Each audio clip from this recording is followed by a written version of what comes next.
Hello, and thank you for downloading the latest in music simulation software. As the lead programmer and designer for BrawlOS, it will be my pleasure to guide you through a simple, yet extensive guide to our first project, TrackMasher. Registered trademark. This video should get you up to speed on what to expect from this new software. Now, before we get started on everything just far, I'm sure you're aware of the initial page you had to go through before initializing the simulation. To get everyone up to speed, that initial page is where one would insert the files or names of the songs they would like to combine in the simulation. The software extends from an extensive database, generously provided from multiple sources, and it pulls from a library of music files most closely tied to the music or character or genre that matches the files you inputted at the start. The main page is also where you can tweak what you want the simulation to do and how you want it to be presented, and this is where a majority of the visual settings are applied. This is TrackMasher's startup screen. From here you can view the biographies of the songs you've chosen, as well as make a few changes to the quality of the simulation for download. That box on the right functions as a bug report in case any difficulty with rendering the simulation is detected. A warning screen will also be displayed before you can begin the simulation itself, just to ensure the most optimal experience. Now, let's turn our attention to the Subject Bios tab. We decided to create a little biography page in the simulation and give users a window of information into the songs they've inputted, as well as the characters involved and where they come from. I've taken the liberty of inputting a few files before we began, just to show you how the Bio tab works. Our designers were a bit inspired by the SCP Foundation for this concept, but users seemed to enjoy it, so we decided to include it in the final build. It's just for show, however, and there's no adjustments to the simulation you can make from here. Just one more thing before we wrap this up.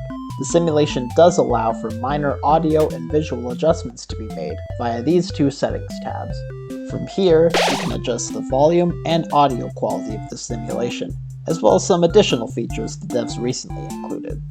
Similarly, here you can adjust the performance and aspect ratio of the simulation, including an option to minimize effects for those suffering from epileptic conditions. Of course, all of the intended adjustments for the simulation can be made from the starting menu. These settings here are just minor things you can change before the simulation starts proper. And there you have it. With all that said, I hope you have a good understanding of our latest project and how to best utilize TrackMasher for your needs. I thank you for your continued support of BrawlOS, and I can't wait to see the amazing work people do with our software. Take care and get Wait, what? Corruption, data, subject bow, okay. I thought I put in everything correctly. Let's go check it out.